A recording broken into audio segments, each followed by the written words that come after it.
જોવું છે કે હા? બાપુ કે પરોણો લાય મારી પાસે. પરોણો આપ્યો ખીરું, બાજુમાં તળાવ ઊંજીભાઈ, અને તળાવમાં પરોણો નાખ્યો, તરવા મળી ગયો. બાપુએ બહાર કાઢીને કીધું કે આ પરોણો, આ લોખંડની હાર, લોખંડ તરી ગયું. ત્યારે ગામડાના ખેડૂએ કીધું બાપુ તર્યું, વાત સાચી, પણ એને લાકડાનો સહારો લીધો છે એટલે તરી ગયું. ત્યારે આ દેશના સંતે કીધું કે આ 20 જણા જે બેઠા એને એક સંતનો સહારો અને એક માં મેલડીનો સહારો લીધો. જીવનની માલિપા તરી જાય મારો બાપલિયો. શું કામ નો તરે? ભરોહો હોવો જોઈએ બાપ. આ ભરોહાની જ ભક્તિ છે. બાપુએ કીધું ને, બલ્યો ને થયો હાથમાં સંતના ચરણે જાય તો જ્ઞાન કેરી લેરીમાં હોતો તરત ટાટો થાય. મોહને માયા તણો જેને હૃદયને લાગે રોજ, ઈ સંત સમરવા જોગ આ તો દીવ ઉગે ને દાદવા. આ દેશના સંતોએ માયાને થપાટું મારી દીધી બાપ. અને હું તમે બધા માયા વાહે જ વળી ગયા છીએ બાપા. રૂપિયા અને ગમે ગામમાં આમ 4-5 જણા બેઠા હોય રામજી મંદિરે, કોઈ પણ ગામડામાં, પછી એક જણો ઊભો થાય, હાલતો થાય, તો બીજો કે તમારું બીડીને બાકસ પીડ્યું રહ્યું. પાછો વળીને કે મારું હાવ નરસિંહ મહેતા જેવું હો, કે નરસિંહ મહેતા બીડીને બાકસ ભૂલ્યો તો. એ તો આખો સંસાર ભૂલ્યો ને, એનો તે કાપો વાળ્યો ભલામણા. એમ નો નરસિંહ મહેતા થવાય બાપ. એક બાપાને મેં પૂછ્યું, મેં કીધું બાપા દીકરા કેટલા? કે 3 છે, પણ ટબ્બા જેવા ટબ્બા. કીધું તો તમારા આનંદ છે ને. મોટો છોકરો શું કરે?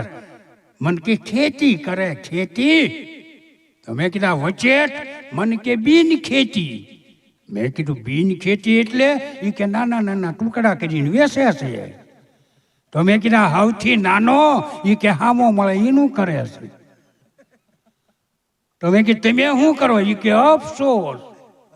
મેં કીધું હેનો? એ કે આ 3 ઉપા વાંડા જેવા દીધા ને, એનો અફસોસ કરું છું. અઘરું છે બાપ. એમાં ગામડું બાપુ મને બહુ અભણ માણા હોય, પણ એની તરફ શક્તિ પશુ ખાતાવાળા ઇન્ટરવ્યુ લેવાની. એમાં માલધારીનો દીકરો ઘેટાન બકરા સારતો, એમાં ઓલા હામું માઇક્રોફોન રાખ્યું. કેટલા બકરા? કે 50 બકરા છે. અડધા કાળા છે ને અડધા ધોળા છે. એમ બકરાને હું ખવડાવો? માલધારી દીકરો કે સાહેબ કાળા બકરાની વાત કરું કે ધોળા બકરા? કાળા બકરાની વાત કરી. એ કે એને બોડીનો પાલો ને પડા ને ખડ ને આવું ખવડાવીશ. તો કે ધોળા બકરાને એને સાહેબ ઈ જ ખવડાવીશ. ઈ જ તોય આગળ હાલ્યો. એ કે બકરાને સારવા ક્યાં લઈ જાવ? એ કે સાહેબ કાળા બકરાની વાત કરું કે ધોળા બકરાની? કાળા બકરાની વાત કરી. કે જો હા મેં ડુંગરની ગાળી છે ને એમાં. તો કે ધોળા બકરાને એને સાહેબ અહીંયા જ લઈ જાવીશ. આ બકરાને બાંધો જ ક્યાં? કે સાહેબ કાળા બકરાની વાત કરું કે ધોળા બકરાની? કાળા બકરાની વાત કરી. એ કે હા મેં ઢાળ્યું થયું ન્યા. તો કે ધોળા બકરાને એને સાહેબ અહીંયા જ બાંધવી છે. ન્યા તે અને મગજ જો શું કાળા બકરાને ધોળા બકરા કરે?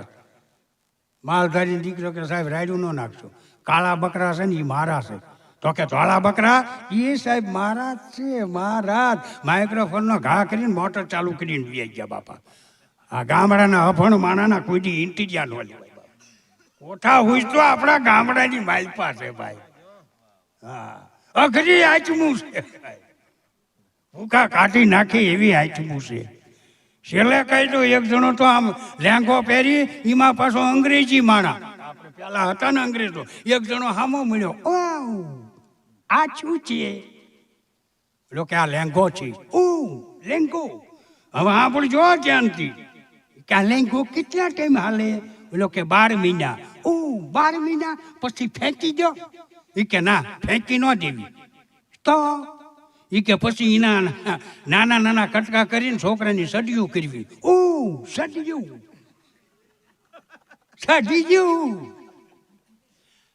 કેટલા મહિના હાલે? ઓલો કે 6 મહિના. ઓ પછી ફેંકી દો. ઓલો કે ના, ફેંકી ન દેવી. આપણા ગામડાનો માથા કે એ કે ભારતનો કે ફેંકી ન દેવી. તો એ કે પછી એમાંથી કટકા કરી અને ઓશિકાના કવર કરવી. ઓ કવર કેટલા મહિના કવર હાલે? કે 6 મહિના. ઓ પછી ફેંકી દો. એ કે ના, પછી ફેંકી ન દેવી. એના કટકા કરી અને પછી પોતા કરવી. ઓ પોતા કેટલો ટાઈમ હાલે પોતા? કે 6 મહિના. ઓ પછી ફેંકી દો. કે ના, ફેંકી ન દેવી. એમાંથી નાના નાના કટકા કરવી ને ગાંઠલેટમાં બોળવી. ઓ ગાંઠલેટમાં પછી ફેંકી દો.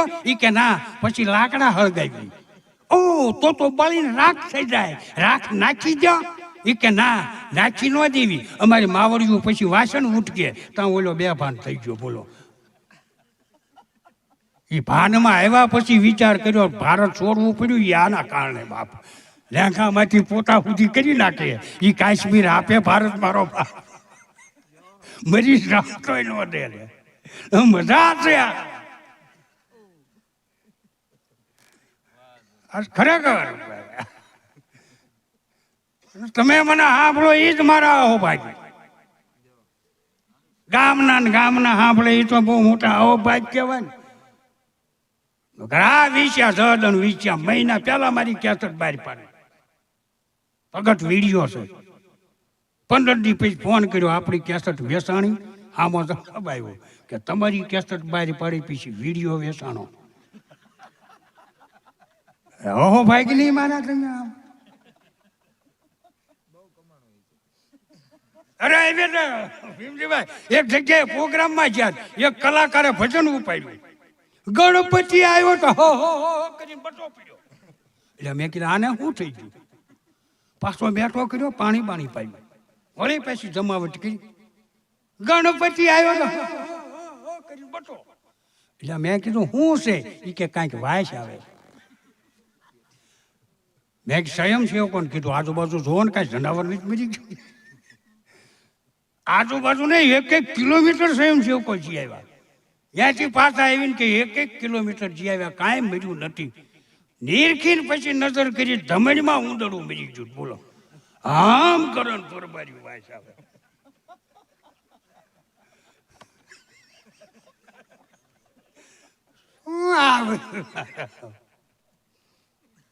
આ બધું અઘરું છે બાપા. અઘરું આઈટમ. એ ભારતમાં કોઈ પણ આઈટમું બધી અઘરી છે. ફૂંકા કાઢી નાખેવો ક્યાંય ગામડાનો પાસો પીડ્યો નથી. છેલ્લે એક જોક કહી દઉં. આપણું ગામડું કેવું છે? આપણા ગામડાના બાપા, ચીનના બાપા, અમેરિકાના બાપા, મુંબઈ હગું વાલું ને ત્યાં ભેગા થયા. આ જોકમાં છેલ્લે મજા આવે તાળીઓ પાડજો. હા, ન હું મારો વાવો ઠપકાઈ લઈશ, મારે કંઈ જરૂર નહીં બાપા. મેં છે ને આ કલાકારો બધા દાદના પૂછ્યા હોય. તમારો આંકડો ને પડકારો આખી રાત તૂટી જાય. મને 2 દી પહેલા જ એક જણો કહેતો, મને કે તમે હાવ નવરા થઈ જાવ ને એટલે મને કહેજો, મારે તમને 2 પ્રશ્ન કરવા છે. મેં કીધું હું ઘરે જ નીકળું એટલે હાવ નવરો જ હોય મારો. પછી મારે કંઈ કામ ન હોય બાપ. એટલે ત્રણેય બગીચાની માલિપા ભેગા છે કે પોતપોતાના દેશની વાત કરો. ભારતવાળા બાપા તો આમ શાંતિથી જ બેઠા. એટલે ચીનવાળા, અમેરિકાવાળાને કે અમારી એવી સુવિધા છે, ડાઇનિંગ ટેબલ હોય, આખો પરિવાર જમવા બેઠો હોય, 3 જાતના શાક હોય, કોઈને કાંઈ વસ્તુ લેવા ઊભું નહીં થવાનું. ચાપ ડબ્બો ડીશું આવે, જેને જે ભાવે એ શાક લે, ન ભાવે ચાપ ડબ્બો ડીશ પાછી જાય. અમેરિકાવાળા કે પાછી જ જાય. અમારે ત્યાંથી વિશેષ સુવિધા, તો એ ભારતવાળા બાપા આમ જ બેઠા. ચીનવાળા કે હું, અમેરિકાવાળા કે અમારે ડાઇનિંગ ટેબલ હોય, આખો પરિવાર જમવા બેઠો હોય, 3 જાતના શાક હોય, ચાપ ડબ્બો ડીશું આવે, જેને જે ભાવે શાક લે, ન ભાવે ચાપ ડબ્બો ડીશ પાછી જાય, પાછી તપેલામાં ઠલવાઈ જાય.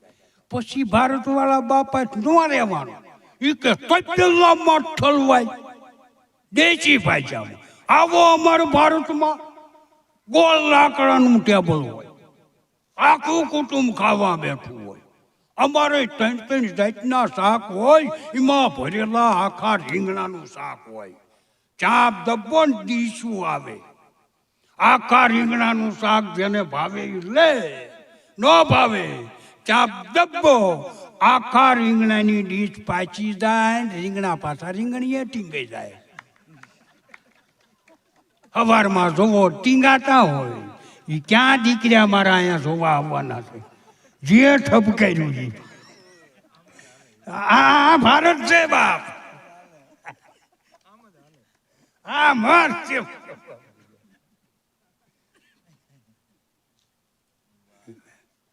ત્યાંથી બાપા ઘીરે આવતા હતા, એક જણો મળ્યો, હિન્દીમાં વાત કરી. ક્યાં રહેતા હે? ગામડાના બાપાએ હામી બાયું ચડાવી, તું ક્યાં રહેતા હે? આપણે તો હેત લગાડવાના આવે ને મારા બાપ. બોલો કે હું તો દિલ્હી કે 5 આગ્રા. આપણા ગામડાના બાબા કે હમ તો સાવન કે 5 બાબરા. બોલો ગોઠું કઈ જો, બોલો ભાઈ. અને છેલ્લે કહ્યું આપણો કાઠિયાવાડી 25 રૂપિયાની દાંતે ગણવાની કોલગેટ આવે. એ આખી કોલગેટ પૂરી થાય પછી નાખી ન દે આપણો કાઠિયાવાડી. હા, નાખી ન દે એ કોલગેટ. અને પછી લાદીમાં પાણી કરી ઉપર વેણું હાકે, એમાં 2 દી રોડવે. અને 2 દી પછી નીકળતી બંધ થઈ જાય પછી આપણો કાઠિયાવાડી નાખી ન દે, વાહેથી પંપુડું વાળે અને હાણસીએ દબાવે, એમાં 2 દી રોડવે. પછી એમાંથી નીકળતી બંધ થઈ જાય, નાખી ન દે આપણો કાઠિયાવાડી, અડધેથી કાપે અને પીસી જ જવા દે આખી, એમાં 2 દી કાઢી નાખે. જે આપણો કાઠિયાવાડી છે. એટલે કેવું પડે, કોકદી કાઠિયાવાડીમાં ભૂલો પડ ભગવાન, પછી થઈ જા ને મારો મહેમાન, તને હરગ ભૂલાવી દઉં હમણાં. આ કાઠિયાવાડની ધરતી છે બાપ, એટલે કેવું પડે. અને અમે કાયમને માટે કેવી મારો બાપ કે આ ધરા ઈ છે. પરમાત્માને એટલું કીધું, કદાચ અમારા ઝૂંપડાની મહેમાન ગતિ કર અને અમારા ઝૂંપડાની માલપા ભૂલો પડ. અમે ભલે ગરીબ રહ્યા, અમારા દિલ ગરીબ નથી. અને તું કદાચ મહેમાન થા અને ઝૂંપડામાં 1 ટકનું અનાજ નહીં હોય, તેથી અમારા દીકરા ખાંડીને તને ખવડાવી દેશું, પણ આ દેશની તું મહેમાન ગતિ કરી ભલા માણા. ઈ આ કાઠિયાવાડ પણ ભજન તરફ જવું છે. આ તો હજી ફાઉન્ડેશન બાંધ્યું છે. હજી સારું બાકી છે, એટલે કાલ નહોતો બોલ્યો, 1 જ રાઉન્ડ લીધું. દાદા આવ્યા છે ને હવે તો આમ, અને પછી ઉગે ને એને કોઈ ન ફૂગે મારો બાપ. હા, અંદરથી બધું આવે બાપ. હા, એ મજા છે. પણ ગણેશવંદના વાત જીવવાની વિનંતી કરું, એકદમ જોરદાર તાળીના ગગડાટથી ઉડાયેલું.